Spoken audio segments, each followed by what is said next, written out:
2 power 4 into 3 square. First step అందరికీ clear కదా sir? First step అందరికీ క్లియర్. సెకండ్ స్టెప్ నేనేం రాయాలి? ఈ నంబర్ యొక్క కారణాంకాలు రాయాలి. నంబర్ యొక్క కారణాంకాలు రాయాలి. కారణాంకాలు రాయాలి అని అంటే ఫస్ట్ స్టెప్ నంబర్ని రాయండి. 2 power 4 into 3 square. 1 అనేది ప్రతి సంఖ్యకి కారణాంకం కాబట్టి 2 power 0 నుంచి 2 power ఎంతవరకు అయితే పవర్ ఉందో అంతవరకు రాయండి. 2 power 0 to 2 power 4. 3 square 3 power 0 నుంచి ఎంతవరకు అయితే ఉందో అంతవరకు రాయండి. అంతవరకు రాయండి. ప్రతి పవర్ ఆఫ్ 2 ప్రతి పవర్ ఆఫ్ 3 తోటి లబ్ధమై నాకు ఒక కారణాంకం ఇస్తుంది. అంటే ఇక్కడ నాకు 0 నుంచి 4 0 నుంచి 4 ఎన్ని కాంబినేషన్స్? 0 నుంచి 4 నాకు 5 కాంబినేషన్స్ వచ్చాయి. 0 నుంచి 2 ఎన్ని కాంబినేషన్స్? 3. 5 మూళ్ళ ఎంత? 15. 5 మూళ్ళ ఎంత? 15. 144 అనే సహజ సంఖ్యకు మొత్తము ఉన్న కారణాంకాలు ఎంతంటే 15. మొత్తము ఉన్న కారణాంకాలు ఎంతంటే 15. ఎలా కనుక్కున్నాను కారణాంకాలు? ఫస్ట్ ఆ సహజ సంఖ్యని పవర్ ఆఫ్ ప్రధాన సంఖ్యలుగా రాశాను. 2 power 4 into 3 square. 0 నుంచి 4 5 కాంబినేషన్లు. 0 నుంచి 2 3 కాంబినేషన్లు. 5 మూళ్ళు ఎంత సార్? 15. 144 అనే నంబర్కి మొత్తము ఎన్ని కారణాంకాలు ఉన్నాయి? 15. ఆ 15 కారణాంకాల్లో కొన్ని 2 తోటి భాగింపబడే కారణాంకాలు ఉన్నాయి, కొన్ని 2తో భాగింపబడనటువంటి కారణాంకాలు ఉన్నాయి. కాబట్టి ఇంకొన్ని క్వశ్చన్స్ చేద్దాం. నెక్స్ట్ క్వశ్చన్ చూడండి సార్. ఈవెన్ ఫ్యాక్టర్స్ ఏవైతే కారణాంకాలు ఉన్నాయో అవి ఆ కారణాంకాలు అనేటి సరి సంఖ్య కావాలి అని అన్నాడు. సరి సంఖ్య కావాలి అని అన్నాడు. ఇక్కడ రూట్ కాజ్ ఏంటి సార్? ఈవెన్. రూట్ కాజ్ ఏంటి? ఈవెన్. సరి సంఖ్య కావాలి అని అన్నాడు. సరి సంఖ్య ఏదైతే సంఖ్య 2 తోటి భాగింపబడుతుందో దాన్ని నేను సరి సంఖ్య అని అన్నాను.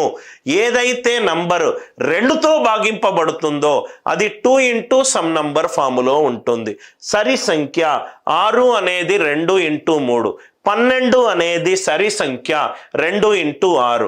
ఏదైతే సరి సంఖ్య ఉందో ఆ సరి సంఖ్య అనేది 2 తోటి భాగింపబడుతుంది. 2 into ఏ నంబర్ వేసినా ఆ నంబర్ని 2 తోటి లబ్ధం చేస్తే అది సరి సంఖ్య అవుతుంది. అంటే ఒక సరి సంఖ్య అనేది ఎప్పుడూ కూడా 2 తోటి భాగింపబడుతుంది. 2 తోటి భాగింపబడుతుంది. 2తో భాగింపబడుతుంది కాబట్టి అది ఖచ్చితంగా 2 తోటి లబ్ధమై ఉండాలి. 2 power 4లో 2 తీసేస్తే మిగిలింది ఏంటి సార్? 2 power 3 into 3 square. మిగిలింది ఏంటి sir? 2 power 3 into 3 square. Sir ఎందుకు సార్ 2 into సంథింగ్గా రాశారు? ఏదైనా సరి సంఖ్య 2 తోటి లబ్ధము చేస్తే, ఏదైనా సరి సంఖ్య 2 తోటి లబ్ధం చేస్తే అది సరి సంఖ్యగా మారుతుంది. 3 తోటి 3 యొక్క గుణిజము అని అంటే 3 into సంథింగ్ అయి ఉండాలి. 5 యొక్క గుణిజము అని అంటే 5 into సంథింగ్ అయి ఉండాలి. 2 యొక్క గుణిజమే సరి సంఖ్య కాబట్టి 2 into సంథింగ్గా రాశాను. 2 power 4లో 2 సపరేట్ వస్తే మిగిలింది 2 power 3 into 3 square. ఇవన్నీ కూడా 2 తోటి లబ్ధం అవుతున్నాయి. ఇవన్నీ కూడా 2 తోటి లబ్ధం అవుతున్నాయి. అంటే 0 నుంచి 3 4, 0 నుంచి 2 3. అంటే మొత్తము రైట్ సరి కారణాంకాలన్నీ 12. సరి కారణాంకాలన్నీ 12. మనకు సరి కారణాంకము కావాలి అని అంటే సరి సంఖ్య అనేది 2 తోటి భాగాహారింపబడుతుంది కాబట్టి 2k ఫామ్లో ఉంది. 2 into మిగిలింది ఏంటి sir? 2 power 3 into 3 square. 2 power 3 into 3 square. So 2 power 3లో ఎన్ని కేసులు వస్తాయి? 0 నుంచి 3 4 కేసులు. 3 power 2లో ఎన్ని కేసులు వస్తాయి? 0 నుంచి 2 ఎన్ని కేసులు? 3. 4 into 3 మొత్తం ఎంత answer? 12. Are you all with me? Odd factors అంటే ఏదైనా బేసి సంఖ్య తీసుకుంటే బేసి సంఖ్య అనేది 2 తోటి డివైడ్ కాదు. ఏదైనా బేసి సంఖ్య తీసుకుంటే అది 2 తోటి భాగాహారింపబడదు. దాన్ని మనము 2 రకాలుగా చూడొచ్చు. మొత్తము కారణాంకాల నుంచి సరి కారణాంకాలు తీసేస్తే నాకు బేసి కారణాంకాలు వస్తాయి. నాకు ఇప్పుడు బేసి సంఖ్య ప్లస్ సరి సంఖ్య ఈక్వలెంట్ టు టోటల్ సహజ సంఖ్యలు. సహజ సంఖ్య అనేది బేసి సంఖ్య సరి సంఖ్య రెండిటి యొక్క కాంబినేషన్. నాకు బేసి కారణాంకాలు కావాలి అనంటే టోటల్ కారణాంకాల నుంచి మొత్తం కారణాంకాల నుంచి నాకు సరి కారణాంకాలు తీసేస్తే అయిపోతుంది కదా సార్. టోటల్ కారణాంకాలన్నీ 15, సరి కారణాంకాలన్నీ 12. 15 మైనస్ 12 ఎంత 3. అంటే ఈ 144 అనే సహజ సంఖ్యకు మొత్తము బేసి కారణాంకాలు ఎన్నున్నాయి? 3 ఉన్నాయి. Are you all with me? Sir మీరు పైన చెప్పిన పద్ధతి ద్వారా చేస్తే ఆన్సర్ వస్తుందా సార్? ఇది 2 తోటి భాగింపబడదు. 2 తోటి భాగింపబడదు అని అంటే 2⁴ ఇంటూ 3 స్క్వేర్. 2⁴ అంటే 2�0 నుంచి 2⁴ వరకు, 3�0, 3�1, 3�2. ఇక్కడ చూడండి సార్, ఇవన్నీ కూడా 2 తోటి భాగింపబడుతున్నాయి కాబట్టి ఇదేమీ మనం తీసుకోకూడదు. అంటే ఇక్కడ ఓన్లీ 2⁴ ఒక కేసే తీసుకోవాలి. 0 నుంచి 2 3 కేసులు తీసుకోవాలి. 1 ఇంటూ 3. అందుకే ఆన్సర్ ఇక్కడ 3 వచ్చింది.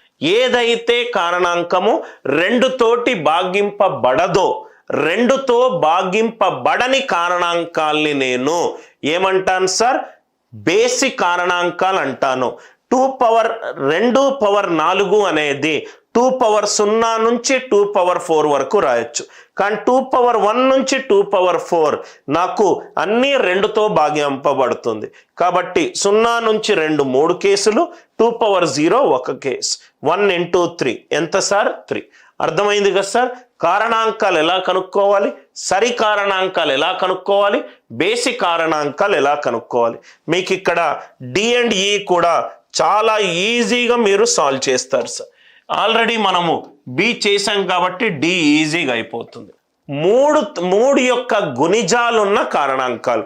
3 యొక్క గుణిజాలు ఉండాలి అంటే అది 3 ఇంటూ ఫార్ములో ఉండాలి. 2⁴ ఇంటూ 3 స్క్వేర్లో 3 పెట్టేసుకున్నాం కాబట్టి మిగిలింది 2⁴ ఇంటూ 3⁴1. దీనికి మొత్తం కారణాంకాలన్నీ 0 నుంచి 4 5, 0 నుంచి 1 2, 5 2 10. 144 అనే సహజ సంఖ్యకు 3 యొక్క గుణిజాలున్న కారణాంకాలన్నీ 10. 3 యొక్క గుణిజాలున్న కారణాంకాలన్నీ 10. 2 యొక్క గుణిజాలు అనంటే 2 ఇంటూ కే ఫాములో ఉంటుంది. 3 యొక్క గుణిజాలు అనంటే 3 ఇంటూ సంథింగ్ ఫాములో ఉంటుంది. 12 యొక్క గుణిజాలంటే 12 అనంటే 2 స్క్వేర్ ఇంటూ 3. 2⁴లో 2 స్క్వేర్ పోయింది, మిగిలింది ఇంకో 2 స్క్వేర్, మిగిలింది 3⁴1. ఇవన్నీ కూడా 12 తోటి భాగింపబడుతున్నాయి. దీని కారణాంకాలు ఎంత సార్? 0 నుంచి 2 3, 0 నుంచి 1 2, 3 2 6. 12 తోటి భాగింపబడే కారణాంకాలు ఎన్ని? 3 2 6. 12 యొక్క గుణిజము ఉన్న కారణాంకాలు అనంటే 12కు సంబంధించి నంబర్ పక్కకు రాయాలి. 12 నంబర్ ఎంత సార్? 2 square into 3⁴1. 2⁴లో 2 స్క్వేర్ పక్కకు రాశాను, మిగిలింది ఇంకో 2 స్క్వేర్. 3⁴1 పక్కకి వెళ్ళింది కాబట్టి మిగిలింది 3⁴1. సో దీనికి కారణాంకాలు ఏంటి? 2 స్క్వేర్ కి కారణాంకాలు ఏంటి? 0 నుంచి 2 3 కేసులు, 0 నుంచి 1 2 కేసులు. 3 2s ఎంత? 6. అర్థమైంది కదా సార్? అదే మనకు ఇక్కడ చూడండి sir, factors which are not multiples of 3. 3 యొక్క గుణిజాలు కానటువంటి కారణాంకాలు. కానటువంటి అని అంటే ఆన్సర్ ఏమవుతుంది sir? Total factors minus factors which are multiples of 3. Total factors 15 minus factors which are multiples of 3 10. 15 minus 10 answer ఎంత 5. 15 మైనస్ 10 ఆన్సర్ ఎంత 5. 3తో భాగింపబడనటువంటి కారణాంకాలు ఎంత అని అన్నాడు. మొత్తము కారణాంకాల నుంచి 3తో భాగింపబడే కారణాంకాలు తీసేస్తే నాకు ఆన్సర్ వస్తుంది. మొత్తం కారణాంకాలు 15, 3తో భాగింపబడే కారణాంకాలు 10. 15 మైనస్ 10 ఎంత 5. 15 మైనస్ 10 ఎంత 5. అందరికీ ఈ లాజిక్ క్లియర్గా అర్థమైందా? 15 minus 10 is 5. Idea clear? Now ఇక్కడ చూడండి సార్, ఏవైతే ప్రధాన కారణాంకాలు ప్రధాన సంఖ్యలై ఉండాలి. కారణాంకాలు ప్రధాన సంఖ్యలై ఉండాలి. నవ్ ఇక్కడ జస్ట్ లాజిక్ రాస్తే చాలు sir. n is equivalent to 2^4 into 3 square. దీనికి కాంబినేషన్స్ ఏంటంటే సార్ 2^0, 2^1, 2^2, 2^3, 2^4, 3^0, 3^1, 3^2. 1 ఇంటూ 1. 1 అనేది ప్రధాన సంఖ్య కాదు, ఆర్ సంయుక్త సంఖ్య కాదు. సంయుక్త సంఖ్య కాదు ఎందుకంటే 1 అనే సహజ సంఖ్యకి ఒకటే కారణాంకం ఉంది.